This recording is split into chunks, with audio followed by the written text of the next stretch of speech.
राधे कृष्ण राधे कृष्ण। पार्वती जी का व्रत आरंभ के लिए उद्योग। ब्रह्मादि देवों तथा ऋषि आदि का आगमन, शिव जी द्वारा उनका सत्कार तथा श्री विष्णु जी से पुण्यक व्रत के विषय में प्रश्न, श्री विष्णु जी का व्रत के महात्म्य तथा गणेश जी की उत्पत्ति का वर्णन करना। नारद जी ने पूछा, मुनिश्रेष्ठ, पार्वती जी ने पति की आज्ञा से किस प्रकार उस शुभदायक व्रत का पालन किया था, वह मुझे बतलाइए। ब्राह्मण, तत्पश्चात उत्तम व्रत वाली पार्वती के द्वारा उस व्रत के पूर्ण किए जाने पर गोपीश श्री कृष्ण ने किस प्रकार जन्म धारण किया, वह मुझे बतलाने की कृपा कीजिए। श्री नारायण जी ने कहा, नारद, शिव जी यद्यपि स्वयं ही तप के विधाता हैं, फिर भी वे पार्वती से व्रत की विधि तथा उसकी दिव्य कथा का वर्णन करके तप करने के लिए चले गए। यद्यपि शिव जी श्री हरि के ही पृथक स्वरूप है, तथापि वे वहाँ श्री हरि की आराधना में संलग्न होकर उन्हीं के ध्यान में तत्पर हो श्री हरि की भावना करने लगे। वे सनातन देव ज्ञानानंद में निमग्न तथा परमानंद से परिपूर्ण थे और प्रकट रूप से विष्णु मंत्र के स्मरण में इस प्रकार तल्लीन थे कि उन्हें रात दिन का आना जाना ज्ञात नहीं होता था। इधर शुभदायिनी पार्वती देवी ने पति की आज्ञा अनुसार हर्षपूर्ण मन से सत व्रत कार्य के लिए ब्राह्मणों तथा भृत्यों को प्रेरित किया और व्रत उपयोगी से वस्तुओं को मंगवाकर शुभ मुहूर्त में व्रत करना आरंभ किया। उसी समय ब्रह्मा के पुत्र भगवान शरद कुमार वहाँ पहुँचे। वे तेज की मूर्तिमान राशि थे और ब्रह्म तेज से प्रज्वलित हो रहे थे। उसके बाद पत्नी सहित ब्रह्मा भी प्रसन्नतापूर्वक ब्रह्मलोक से वहाँ पधारे। अत्यंत भयभीत वे भगवान महेश्वर भी वहाँ आए। नारद, जो क्षीर सागर में शयन करते हैं तथा जगत के शासक और पालन पोषण करने वाले हैं, जिनके गले में वनमाला लटकती रहती है, जो रत्नों के आभूषणों से भूषित हैं तथा जिनके शरीर का वर्ण श्याम है, वे चार भुजाधारी भगवान विष्णु, लक्ष्मी जी तथा पार्षदों के साथ बहुत सी सामग्री लिए हुए रत्न जटित विमान पर आरूढ़ हो वहाँ उपस्थित हुए। उसके बाद सनक, सनंदन, सनातन, कपिल, आसुरी, कर्तु, हंस, वोढु, पंचशिख, आरुणि, यति, सुमति अनुयायियों सहित वशिष्ठ, पुलह, पुलस्त्य, अत्रि, भृगु, अंगिरा, अगस्त्य, प्रचेता, दुर्वासा, च्यवन, मरीचि, कश्यप, कण्व, जरत्कारु, गौतम, बृहस्पति, उतस्य, संवर्त, शोभरी, जाबाली, जमदग्नि, जैगिसव्य, देवल, गोकामुख, वक्ररथ, पारिभद्र, पराशर, विश्वामित्र, वामदेव, ऋष्यशृंग, विभांडक, मार्कंडेय, मर्कंडु, पुष्कर, लोमस, कोत्स, वत्स, दक्ष, बालग्नि, अगमर्सन, कात्यायन, कनाद, पानिनि, शाकटायन, शंख, आपिसली, साकल्य, शंख, ये तथा और भी बहुत से मुनि शिष्यों सहित वहाँ पधारे। मुनि धर्मपुत्र नर नारायण भी आए। पार्वती के उस व्रत में दिक्पाल देवता, यक्ष, गंधर्व, किन्नर और गणों सहित पर्वत भी उपस्थित हुए। शहर राज हिमालय, जो अनंत रत्नों के उद्भव स्थान है, कौतुकवश अपनी कन्या के व्रत में रत्नाभरणों से अलंकृत हो पत्नी, पुत्र, गण और अनुयायियों सहित पधारे। उनके साथ नाना प्रकार के द्रव्यों से संयुक्त बहुत बड़ी सामग्री थी। उसमें व्रत उपयोगी मणि, माणिक्य और रत्न थे। अनेक प्रकार की ऐसी वस्तुएं थी जो संसार में दुर्लभ है। 1 लाख गजरत्न, 3 लाख अश्वरत्न, 10 लाख गोरत्न, 1 करोड़ स्वर्ण मुद्राएं, 4 लाख मुक्ता, 1000 कौस्तुभमणि और अत्यंत स्वादिष्ट मीठे पदार्थों के 1 लाख भार थे। इसके अतिरिक्त पार्वती जी के व्रत में ब्राह्मण, मनु, सिद्ध, नाग और विद्याधरों के समुदाय, सन्यासी, भिक्षुक और बंदीगण भी आए। उस समय कैलाश पर्वत के राजमार्गों पर चंद्र का छिड़काव किया गया था। पद्मराग मणि के बने हुए शिव मंदिर में आम के पल्लवों की बंधनवारें बंधी थी। कदली के खंभे उसकी शोभा बढ़ा रहे थे। वह दूब, धान्य, पत्ते, खीर, फल और पुष्पों से सुसज्जित था। उपस्थित सारा समुदाय आनंद पूर्वक उसे निहार रहा था। सारे कैलाशवासी परमानंद में निमग्न थे। उसके बाद शंकर जी ने समागत अतिथियों को ऊंचे ऊंचे सिंहासनों पर बैठाकर उनका आदर सत्कार किया। पार्वती जी के इस व्रत में इंद्र, दानाध्यक्ष, कुबेर, कोषाध्यक्ष, स्वयं सूर्य आदेश देने वाले और वरुण परोसने के काम पर नियुक्त थे। उस समय दही, दूध, घृत, गुड़, चीनी, तेल और मधु आदि की लाखों नदियां बहने लगी थी। इसी प्रकार गेहूं, चावल, जौ और चिवड़े आदि के पहाड़ों के पहाड़ लग गए थे। महामुनि पार्वती जी के व्रत में कैलाश पर्वत पर सोना, चांदी, मूंगा, मणियों के पर्वत सरीखे ढेर लगे हुए थे।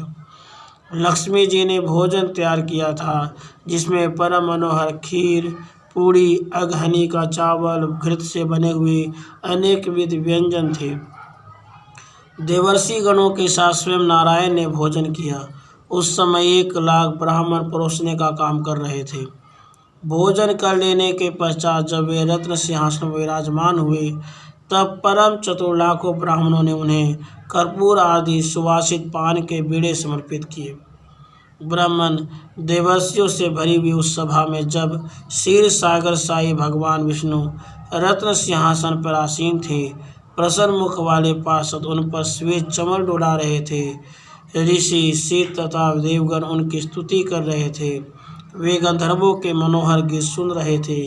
उसी से ब्रह्मा की प्रेरणा से शंकर जी ने हाथ जोड़कर भक्तिपूर्वक उन ब्रह्मेश से अपने अभीष्ट कर्तव्य व्रत के विषय प्रश्न किया। श्री महादेव जी ने पूछा, प्रभु आप श्रीनिवास, तपस्वरूप, तपस्याओं और कर्मों के फलदाता, सबके द्वारा पूजित, संपूर्ण व्रतों, जप, यज्ञ और पूजनों के बीज रूप से वांछा कल्पतरु और पापों का हरण करने वाले हैं। नाथ, मेरी प्रार्थना सुनिए। ब्राह्मण पुत्र शोक से पीड़ित हुई पार्वती का हृदय दुखी हो गया है, अथवा पुत्र की कामना से परम उत्तम पुण्य व्रत करना चाहती है। वह सुवर्ता व्रत के फल स्वरूप में उत्तम पुत्र और पति सौभाग्य की याचना कर रही है। इनके बिना उसे संतोष नहीं है। प्राचीन काल में इस मानिनी ने अपने पिता के यज्ञ में मेरी निंदा होने से अपने शरीर का त्याग कर दिया था और अब पुनः हिमालय के घर में जन्म धारण किया है। यह सारा वृत्तांत तो आप जानते हैं। आप सर्वज्ञ को मैं क्या बतलाऊं? तत्वज्ञ, इस विषय में आपकी क्या आज्ञा है? आप परिणाम में सुप्रदायिनी अपनी आज्ञा बतलाइए। नाथ, मैंने सब कुछ निवेदन कर दिया है। अब जो कर्तव्य हो उसे बताने की कृपा कीजिए, क्योंकि परामर्श पूर्वक किया हुआ सारा कार्य परिणाम में सुखदायक होता है।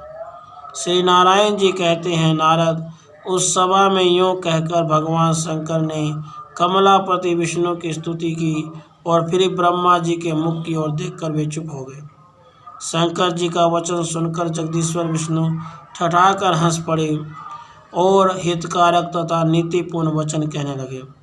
श्री विष्णु जी ने कहा, हे पार्वतीश्वर, आपकी पत्नी सती संतान प्राप्ति के लिए जिस उत्तम पुण्यक व्रत को करना चाहती हैं, वह व्रतों का सार तत्व, स्वामी सौभाग्य का बीज, सबके द्वारा साध्य, दुराराध्य, संपूर्ण अभीष्ट फल का दाता, सुखदायक, सुख का सार और मोक्षप्रद है, जो सबके आत्मा साक्षी स्वरूप, ज्योति रूप, सनातन, आश्रय रहित, निर्लिप्त, उपाधिहीन, निरामय, भक्तों के प्राण स्वरूप, भक्तों के ईश्वर, भक्तों पर अनुग्रह करने वाले, दूसरों के लिए दुराराध्य परंतु भक्तों के लिए सुसाध्य, भक्ति के वशीभूत, सर्वसिद्ध और कला रहित है। ये ब्रह्मा, विष्णु और महेश्वर जिन पुरुष की कलाएं हैं, महान विराट जिनका एक अंश है, जो निर्लिप्त, प्रकृति से परे,